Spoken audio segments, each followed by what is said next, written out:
Durante sessão da CPI da pandemia, também conhecida como CPI do Circo, CPI da Cortina de Fumaça e Tribunal de Renan Calheiros, o senador Jorginho Melo irritou-se com a narrativa do ex-governador do Rio de Janeiro, Wilson Witzel, que afirmava ser vítima de perseguição política. O senador lembrou que o governador foi cassado após um julgamento em que foi condenado por unanimidade. O senador apontou: o senhor foi uma negação para o Estado do Rio de Janeiro, para a política brasileira. Uma negação, uma vergonha para o judiciário. Um juiz federal disse que não sairia da magistratura para fazer coisas erradas. O senhor envergonhou a justiça brasileira. Está aqui dizendo que é um santo e fico imaginando a amargura das pessoas para quem o senhor meteu a caneta para condenar. Na primeira oportunidade como governador, fez um monte de lambanças. Envergonhou a população brasileira. Após Witzel acusar o senador Jorginho Melo de fazer afirmações levianas, o parlamentar retrucou, cheio de picaretagens. O senhor é que foi leviano, foi cassado por unanimidade. Nem quero saber a sua resposta. Em seguida, Witzel acusou Bolsonaro de ser fascista. Jorginho, por seu turno, rebateu. Tem mãos limpas e o senhor não. Assista. Senhor ex-governador Witzel, eu fico me perguntando se o que pensam aqueles que o senhor, como juiz, condenou. Eu acho que o senhor foi uma negação para o Estado do Rio de Janeiro, para a política brasileira. O senhor foi uma negação para o judiciário e, para não dizer, uma vergonha. O senhor é um juiz federal. Eu vi um depoimento seu emocionado, dizendo que não sairia da magistratura para fazer coisas erradas. E o senhor envergonhou a justiça brasileira. O senhor pode ter certeza disso, tá? O senhor está aqui dizendo que é um santo, mas eu fico só imaginando a amargura das pessoas que o senhor meteu a caneta para condenar. O que essas pessoas estão pensando hoje do senhor? O senhor saiu do cargo de juiz federal para ser governador do Rio de Janeiro. Na primeira oportunidade fez um monte de lambança. Então eu quero lhe dizer o seguinte: o senhor envergonhou a justiça, envergonhou o Rio de Janeiro e a população brasileira. E não tem mais pergunta para fazer. Senador, como o senhor fez uma afirmação leviana em relação à minha pessoa... Leviano é o senhor que foi cassado. Se o senhor permitiu... Leviano é o senhor que foi cassado. A sua afirmação foi leviana. Não, senhor. O senhor que está bancando o mocinho aqui, o santo. Exatamente. Cheio de picaretagem que o senhor fez lá no Rio de Janeiro. Exatamente. Já está tudo transitado de julgado. Por isso que foi mesmo, cassado, por unanimidade. Isso, um tribunal parcial. Nós vamos chegar lá. Eu não quero saber a sua resposta. Tá. Ué, mas eu tenho o direito de falar. Fala! Etc. Senador Jorginho Melo, representante do grande e bonito estado de Santa Catarina, por favor. Tudo bem. Senhor presidente, senhores senadores, senhor relator, senhor vice-presidente, senadora Soraya, ex-governador Wilson Witzel, eu vou fazer algumas perguntas bem direta, como o próprio presidente Omar me conhece, todos me conhecem, da minha franqueza, da minha não devagar, já ir direto ao ponto. Eu pergunto a Vossa Senhoria: o senhor contratou o Instituto IABAS para administrar 7 hospitais de campanha no Rio de Janeiro.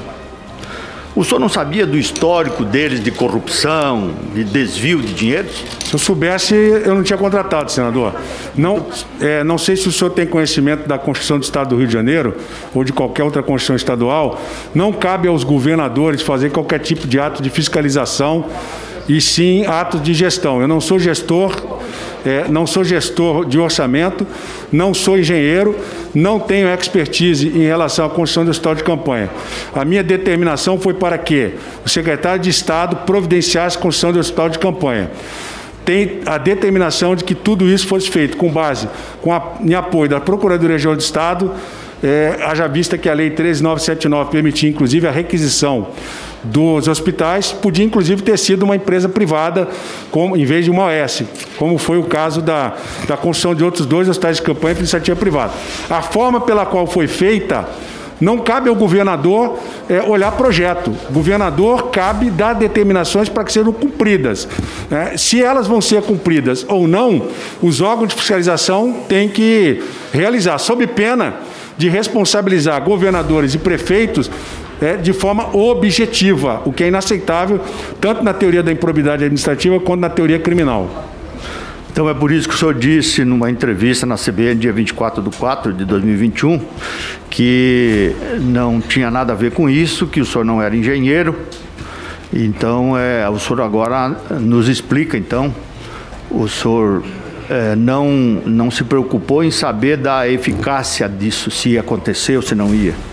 O senhor só pediu para contratar Vamos simplificar, para ficar mais fácil.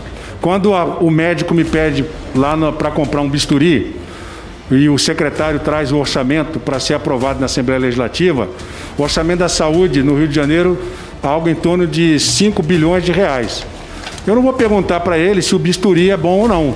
Eu vou perguntar se o hospital de campanha tem que ser feito assim, assado, ou a forma como ele vai fazer. A determinação a saúde não pode parar, a polícia militar não pode parar. Quer comprar fuzil? É necessário? Então o orçamento vai contemplar para a compra de fuzil. Agora, eu não sou expert no assunto, não sou médico e, portanto, eu não posso dizer para Vossa Excelência se houve acerto ou não. Quem tem que dizer isso são os peritos.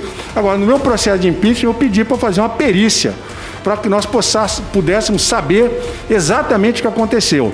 Eu não respondo a ação de improbidade sobre os hospitais de campanha, não respondo a ação penal sobre os hospitais de campanha, e o Tribunal Especial Misto indeferiu a perícia, por maioria. Indeferiu, nós estamos recorrendo em relação a isso.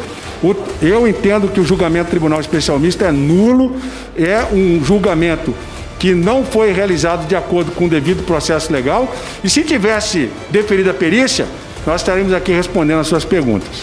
Muito bem. Outra pergunta. O senhor considera que a contratação criminosa e fraudulenta do Iabas contribuiu para o resultado das mortes lá no Rio de Janeiro? Bom, inicialmente, dizer que a contratação é criminosa ou não é, neste momento, inadequado. Haja vista que não há nenhuma ação criminal que envolva o hospital de campanha, não houve perícia e, portanto, nós podemos dizer que se o hospital de campanha foi contratado regular ou irregularmente, isso somente após o devido processo legal. O que eu posso dizer para Vossa Excelência, que contribuiu, foi o negacionismo do governo federal, foram as carreatas, foram a ausência de leitos dos hospitais federais que poderiam evitar que nós tivéssemos construído o hospital de campanha, e fica claro para mim, senador, que a negativa dos leitos dos hospitais federais e a sabotagem dos hospitais de campanha por deputados estaduais ligados a esse movimento negacionista, inclusive ao presidente, é a articulação cristalina de que tudo isso foi planejado para sabotar o controle da pandemia no estado do Rio de Janeiro. O senhor, segundo o Ministério Público Federal, a primeira-dama recebeu um pouco mais de R$500 milhão em propina. O senhor confirma essa informação? Bom, propina fica por sua conta. São honorários advocatícios que ela recebeu por serviços prestados, declarados no imposto de renda, não é em espécie, muito pelo contrário, na conta da minha mulher não entrou dinheiro em espécie, né, diferente de outros fatos por aí. Na conta da minha esposa entraram honorários advocatícios, ela é advogada regularmente inscrita na Ordem dos Advogados do Brasil. Ela trabalhou, continua trabalhando com toda a dificuldade. Então, por favor, eu peço que Vossa Excelência não mencione a palavra propina, porque não é... Segundo o Ministério Público Federal. Pois é, segundo esse Ministério Público Federal, que precisa ser investigado... O senhor acha que todo mundo é contra o senhor, então? É só o senhor que está certo. Olha, quanto tempo demorou para dizer que o presidente Lula estava certo, que ele estava sendo julgado por um juiz parcial? Demorou, né? Uma hora nós vamos chegar lá. O senhor recebia mesada de aliados, pagava pedágio a aliados, tinha cofre nas residências oficiais no Rio e fora do país para supostamente ocultar recursos financeiros? Hipótese alguma, jamais. Muito bem. O que era o Clube do Charuto?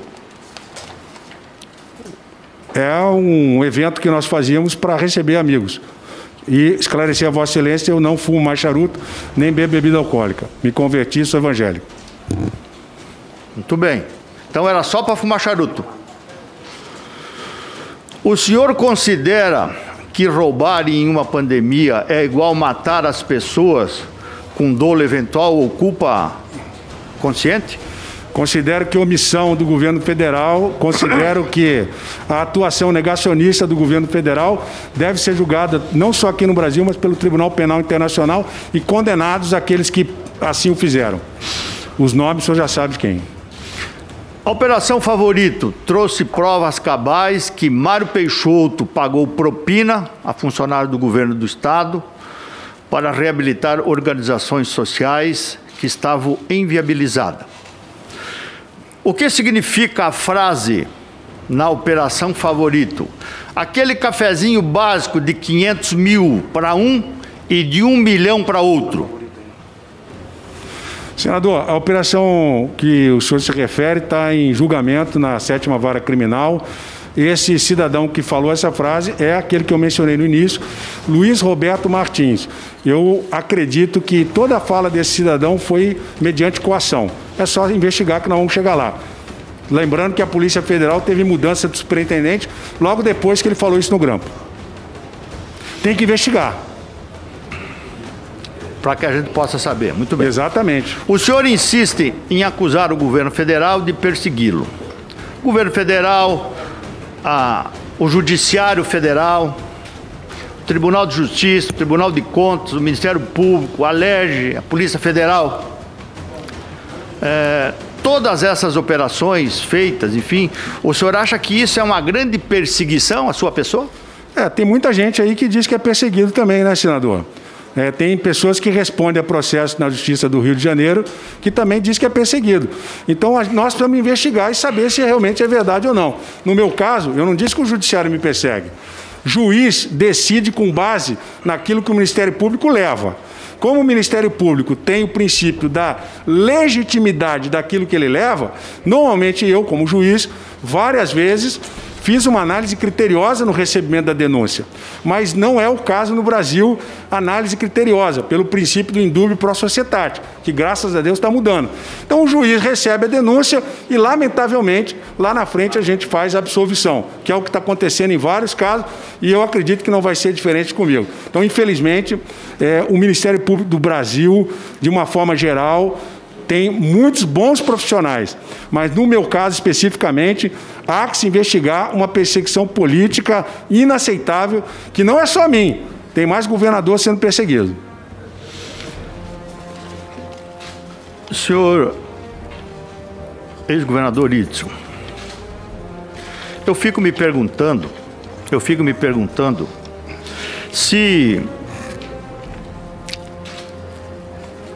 o que pensam aqueles que o senhor, como juiz, condenou. Eu acho que o senhor foi uma negação para o Estado do Rio de Janeiro, para a política brasileira.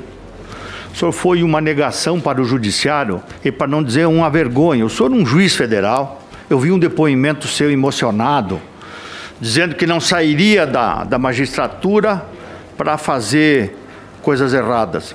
E o senhor envergonhou a justiça brasileira. O senhor pode ter certeza disso, tá?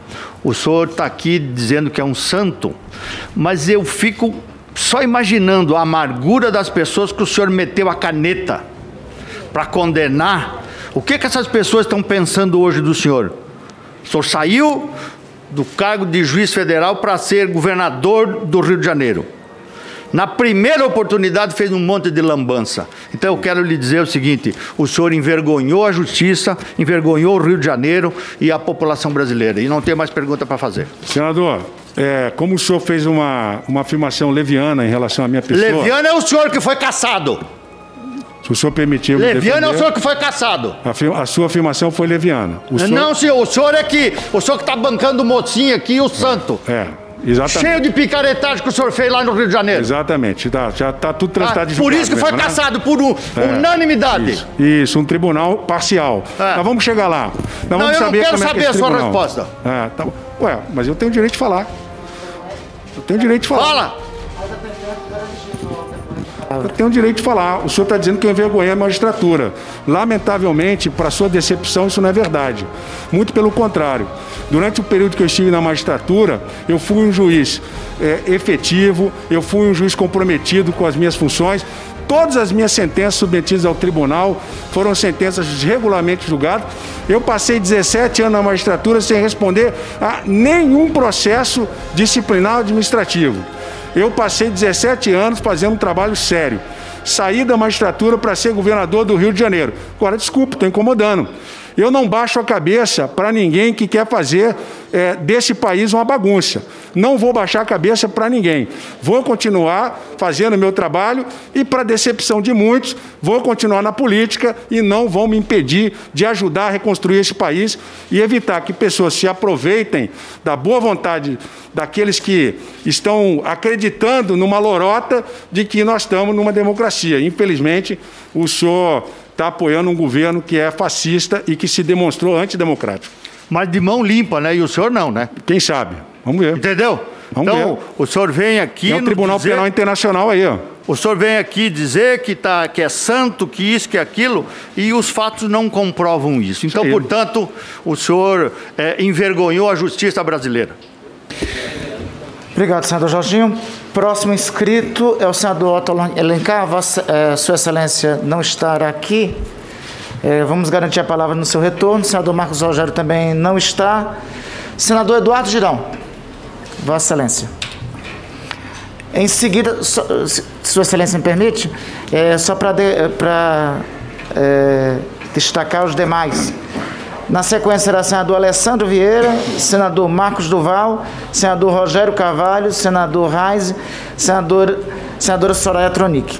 Se os senhores senadores titulares retornarem a essa comissão, pela ordem, nós asseguraremos a palavra anteriormente, conforme foi estabelecido antes por essa presidência. Senador Eduardo Girão, Vossa Excelência está com a palavra. Muito obrigado, senhor presidente. Eu queria dar as boas-vindas ao ex-governador Wilson Witzel aqui nesse recinto, aqui na CPI.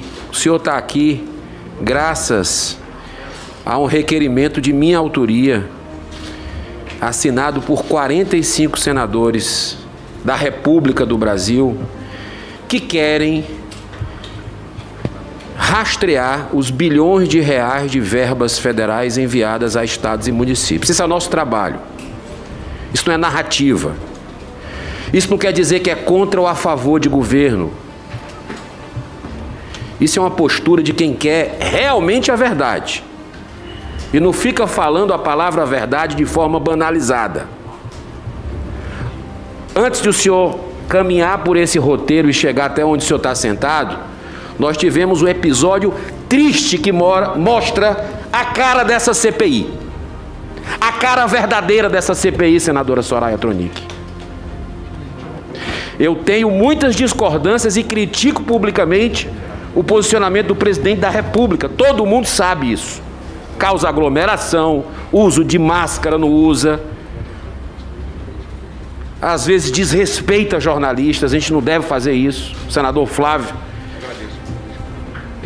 eu tenho essas críticas públicas com relação ao seu pai.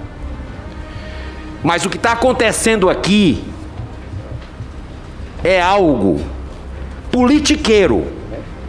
Se para reformas importantes do país, como reforma tributária, reforma administrativa, para a gente socorrer, dar as mãos para as pessoas, para antecipar um calendário político visando sangrar o governo atual.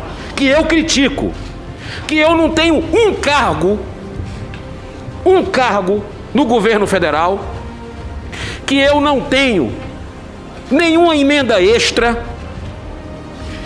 que eu voto contra algumas bandeiras, mas eu reconheço que foi eleito democraticamente, gente.